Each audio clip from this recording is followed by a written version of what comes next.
Restaurant চেকের card এসেছে সম্ভবত নতুন। আর এগুলি হলো ফোল্ডার, অ্যাডভার্টাইজমেন্ট।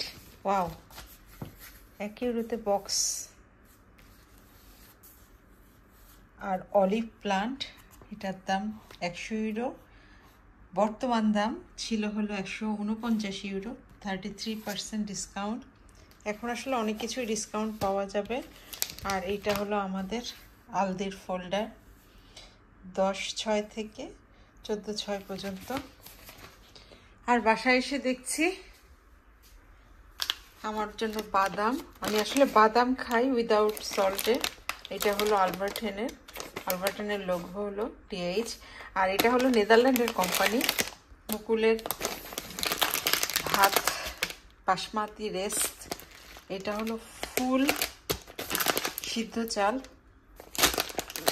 আর আমার লবণ শেষ হয়ে গেছিল, কোকেন জয়েত, নেদারল্যান্ডে জয়েতকে লবণ বলে, আর কিচেন লবণ। ইয়ানামুনির এটা খুবই দরকার, ও ম্যাক্সিমাম খাবারেই এটা দিয়ে গার্নিশ করে, পছন্দ করে আসলে। আর সালাদ নিয়ে যায় তো প্রতিদিন ফেডেক্সে রাতে খাওয়ার জন্য মুকুল, এই কারণে 2টা সালাদের সস, সম্ভবত একটা কিনলে একটা গ্রাতিস, মানে ফ্রি। আর ভান্দেন মোর্তেলটা হলো সব থেকে ভালো, এটা হনিং মাস্টার্ড, মধু আর মাস্টার্ড। আর এটা হলো বিসলোক, এটাও খুব মজার, রসুন আর বিসলোকের পাতা দিয়ে। এই তো বেলজিয়ানরা সবসময় বলে বিজি থাকলে শরীর অনেক ভালো থাকে। আর এখানকার ডাক্তাররাও সেম কথা বলে। আমরা যারা প্রবাসে আছি উন্নত বিশ্বে, আর যাদের বাইরে বেরোতে হয়, আমরা যারা কাজ করি, তাদের মাত্র 4 ঘন্টা সময় থাকে বাসায় আসার পরে। রান্না করতে হয়, সংসারের কাজ করতে হয়। আবার অনেকে কোশ্চেন করে, আপনারা তো ইউরোপে থাকেন, আমি যে দেশটাতে আছি বেলজিয়াম, এখানকার কারেন্সি ইউরো। আর এখন বর্তমানে 1 ইউরো সমান 139 টাকা। এত টাকা ইনকাম করেন, তারপরেও বাসায় কাজের লোক রাখেন না কেন? অনেকেরই সেম কোশ্চেন। তবে আসলে বাস্তবতা যেটা, যে দেশের ইনকাম যেমন সেই দেশের খরচও তেমন। গভর্নমেন্টের একটা রুলস আছে, কেউ 1 ঘন্টা কাজ করলে সর্বনিম্ন একটা পে করতে হয়, আর এটার কমে কোনোভাবেই পে করা যায় না। আমি কাজে যাই, আমাকেও ঘন্টায় পে করতে হয়। আর আমি যদি বাসায় একজন লোক রাখি, আমি যে ইনকামটা করছি তার বেশ অনেকটা অংশই দিয়ে দিতে হবে যদি বাসায় আমি লোক রাখি কাজ করার জন্য। অ্যাকচুয়ালি এখানে প্রত্যেকটা জিনিসের দাম অনেক, মানুষ সারভাইভ করবে, আর যে আমার বাসায় এসে কাজ করে দিবে তাকেও সেইভাবে পে করতে হবে, না হলে এটা সম্ভব না। এনিওয়ে, উন্নত বিশ্বে আমরা যারা আছি তারা এগুলি সবাই এই বাস্তবতা ফেস করছি। তবে বাংলাদেশ থেকেই, ইন্ডিয়া থেকে এই ধরনের কোশ্চেন আসে। সো আপনারা আপনাদের উত্তর নিশ্চয়ই পেয়ে গেছেন। এখানে শ্রমিকের মূল্য অনেক বেশি। বাংলাদেশে অল্প কিছু টাকা দিয়ে একটা হেল্পিং হ্যান্ড রাখা সম্ভব, তবে আমাদের এখানে না। এখানে ফুল বেতন দিয়েই হেল্পিং হ্যান্ড রাখতে হবে।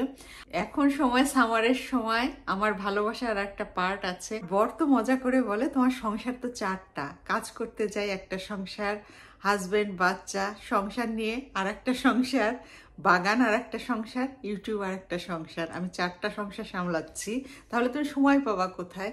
ইদানিং না প্রায় মনে হয় অনেক টায়ার্ড হয়ে যায়। আর যখনই ওকে এই কথাগুলো বলি তখন সেম উত্তরটা আমাকে দেয়, তোমার 4টা সংসার। আজকে অ্যাসপারাগাস কিনে নিয়ে এসেছি, কাজ শেষ করে। আমাদের এখানে আর অল্প কিছুদিন অ্যাসপারাগাস পাওয়া যাবে। ছোটবেলায় এই অ্যাসপারাগাস নাম শুনেছি, পড়েছি, আর বেলজিয়ামে আসার পরে এই অ্যাসপারাগাস এখন খাচ্ছি। বেশ ভালো লাগে আমার। এই মাথা থেকে ভেঙে আমি ভাজি করি, কিংবা চিংড়ি মাছ দিয়ে রান্না করি, ডিম দিয়ে রান্না করি, খুব ভালো লাগে। এখন বাগানে যাব। আজকের ওয়েদারটা তেমন ভালো না, মসকিউটো নেটটা দিয়ে দেই, না হলে পোকামাকড় ঢুকবে।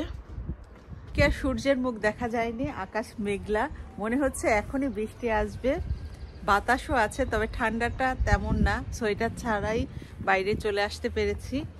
আমার গাছের পেড়গুলি নাশপাতিগুলি অনেক বড় হয়ে গেছে। আর এই ফল আমার এত পছন্দ, পেয়ারার অল্টারনেটিভ। ছোট্ট গাছ, এবার বেশ অনেকগুলি হয়েছে। আর গাছের অবস্থা এখন অনেক ভালো, বাগানটা এখন সবুজে ভরে উঠেছে, তো বাগানে আসতেও ভালো লাগে। শীত প্রধান দেশে বাগান করতে গেলে বেশ অনেকটাই পরিশ্রম করতে হয়। আমার লাউ গাছ মাচায় উঠে গেছে, লাউ আসাও শুরু হয়েছে, মানতে সম্ভবত লাউ খেতে পারবো। ধনিয়া পাতা হয়েছে, সিম গাছ বেরিয়েছে, ঘি কাঞ্চন শাক হয়েছে, টমেটো হচ্ছে, এর থেকে আর কি শান্তি। এখানে লাউ চলে এসেছে, প্রতিটা ডালে ডালেই এখন লাউ আসবে। এখানেও আরেকটা লাউ এসেছে, আর মাচায় উঠে যাওয়ার পরে তখন আরো লাউ হবে। এই গাছটায় কলি চলে আসছে, আর এখানে তো ফুলই ফুটে গেছে, প্রথম লাউয়ের ফুল। হলুদ গোলাপগুলি সব ঝরে গেছে, তবে লাল গোলাপ কিন্তু আছে। এগুলি থেকে এত সুন্দর ফ্লেভার আসে, বাংলাদেশের গোলাপের মতো। আর থোকায় থোকায় গোলাপ। এখানে তো অনেকগুলি গোলাপ ফুটেছিল। স্ট্রবেরিও শেষ। আর আমার বাগানে না 2 ধরনের মিন্ট পাতা আছে। এইটা এক ধরনের মিন্ট পাতা, আর এই কর্নারে এখানেও অন্য ধরনের মিন্ট পাতা আছে। কালকে এই পাতা কিছু ভেঙে দিয়েছিলাম নতুন করে আবার পাতা হওয়ার জন্য। এগুলি হলো বোম্বাই মরিচের গাছ। এই গাছগুলি বেশ সুন্দর হয়েছে। আর এই সাইডে না টমেটো চলে আসছে গাছে, অনেক সুন্দর টমেটো চলে আসছে, প্রত্যেকটা গাছেই টমেটো চলে আসছে। আর এখানে চলে আসছে ফুল। এই টমেটোগুলির কিলো 28 ইউরো, বেশ অনেকই দাম। আর এগুলি হলো সাদা সাদা খুব ফ্লেভারফুল মরিচ, অনেক ঝাল হয়। আর বাংলাদেশ থেকে কচুর মুখে নিয়ে আসছিলাম, সেখান থেকে সুন্দর কচু গাছ বেরিয়েছে, দেখা যাক কত দূর হয়। আর ধনিয়া পাতার কথা বলেছিলাম না, এটা হলো সেকেন্ড ব্যাচের ধনিয়া পাতা, সুন্দর বেরিয়েছে। আর এই সাইডে দিয়েছি বরবটি গাছ। বরবটি গাছগুলি অনেক সুন্দর হয়েছে, কলি আসবে আসবে করছে। আর এখানে সাদা কুরজেট, কুরজেটগুলি না তুরস্কে বেশি হয়, আমার নেইবারের কাছ থেকে নিয়েছিলাম বিচি, সেখান থেকেই চারা বানানো। এখানেও বরবটির লতা বেরিয়ে গিয়েছে। আর এই শশা গাছটা বাংলাদেশের শশা গাছ, এখানে শশা আসা শুরু হচ্ছে। বেলজিয়ানরা ফুল অনেক পছন্দ করে। আমার কিছু কিছু ক্লায়েন্ট অনেক বয়স্ক, তারা নিজেরা এখনো ফুল ভালোবাসে, যেহেতু প্রতি বছর ফুলের বিচি রেখে দেয়, সেখান থেকেই চারা বানায়। আমাকে এবার চারা দিয়েছে, আমার খুব পছন্দের গেন্দা ফুলের চারা।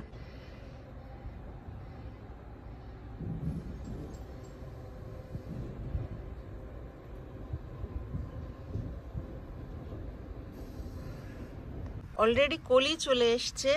আর ছোটবেলায় যখন বাংলাদেশে ছিলাম খেলা করতাম, কোথাও পড়ে গিয়ে ছিলে গেলে একটু গেন্দা ফুলের পাতা ছিঁড়ে হাতের তালুতে নিয়ে জাস্ট একটু প্রেস করে রস বের করে সেখানে দিয়ে দিতাম, রক্ত বের হতো, তো তখন রক্তটা জমাট বেঁধে যেত। আর বেগুন গাছগুলিও অনেক সুন্দর হয়েছে। আমার সব দেশি বেগুনের চারা নিজে বানিয়েছি, বাংলাদেশ থেকে বিচি নিয়ে আসছিলাম, সেখান থেকে এই সুন্দর সুন্দর চারাগুলি বেশ বড় হয়ে গেছে। আর সরিষা গাছে ফুল চলে আসছে, এমনি এমনি হয়েছে এই সরিষা গাছগুলি। সরিষা শাকও কিন্তু বেশ মজা। আর আলু গাছগুলিও বেশ সুন্দর হয়েছে। একেবারে কর্নারে হলো আলু গাছ লাগিয়ে দিয়েছি, আলু গাছেও ফুল চলে আসবে খুব শীঘ্রই।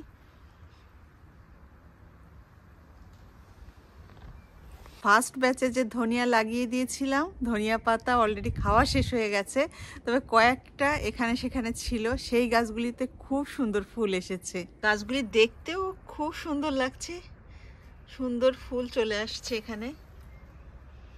আর এগুলি হলো বাংলাদেশ থেকে আনা ধনিয়া গাছ, ধনিয়ার বীজ নিয়ে এসেছিলাম, বাংলাদেশি ধনিয়া। আর এগুলি তো মরিচ গাছ, মরিচ গাছে অলরেডি ফুল আসা শুরু হয়ে গেছে। এখানেও এবার অনেক মরিচ খেতে পারবো।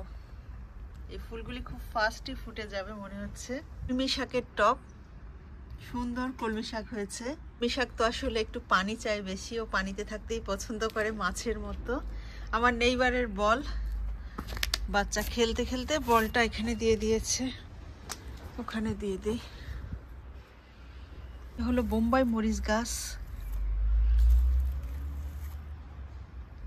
বেশ ঝেঁকে উঠেছে, এখনো ফুল আসেনি, আসবে। মুসা, jouw bal is hier, hè? En ik daar groeien. Je mag spelen, hè? En volgende keer een beetje langzaam spelen, dan de bal je niet verloren, hè? Anders je mist jouw bal. En alles goed met Isra? Ja, ik ben En Meisa? Veel winnen, Meisa? ja, de laatste tijd weer heel veel. En hoe is het met jouw school? Hoe is het met jouw school? Exam begint? Ja, Binnenkort is vakantie, hè? ja. Bijna. Bijna, ja. Nog 3 weken. Alle speel maar, hè? বল দিতে না দিতে আমার নেইবারের বাচ্চা চলে আসছে, খুব খুশি। এখন তো এই সংসারটাকে ভিজিট করলাম, এখন ইয়ানামনির খাবার রেডি করতে হবে, ওকে কিছু বানিয়ে দিতে হবে। দুপুরে ফ্রাইড রাইস খেয়েছে, এখন ওর এক্সাম চলছে আসলে। দেখি ডিপ ফ্রিজ থেকে কি বের করা যায় আর ওকে কি দেওয়া যায়। ফ্রেঞ্চ ফ্রাই আছে, সসিস আছে, স্পাগেটি সস আছে রেডিমেড, তবে ওকে দিব শিপলতা। এটা চিকেনের খুব মজা লাগে। আর মুকুল সম্ভবত আজকে মনে হয় নিয়ে আসছে বেন অ্যান্ড জেরির কুকিডোক। আইসক্রিমও খুব পছন্দ করে, ম্যাগনামও এনেছে দেখতে পাচ্ছি। ওকে, মুকুল আজকে সুপার মার্কেটে গিয়েছিল, যখন সুপার মার্কেটে ছিল তখন অবশ্য বলেছিলাম ইয়ানামনির জন্য এইচএস ওরতেলটেস নিয়ে আসতে, বেবি ক্যারট আর মটরশুঁটি। ফ্রিজটা বন্ধ করে নিই। এইটা দিয়ে শিপলতা খেতে খুব ভালো লাগে, সঙ্গে আলু সিদ্ধ দিব, মটরশুঁটি আর শিপলতা দিয়ে খুব পছন্দ করে খাবে।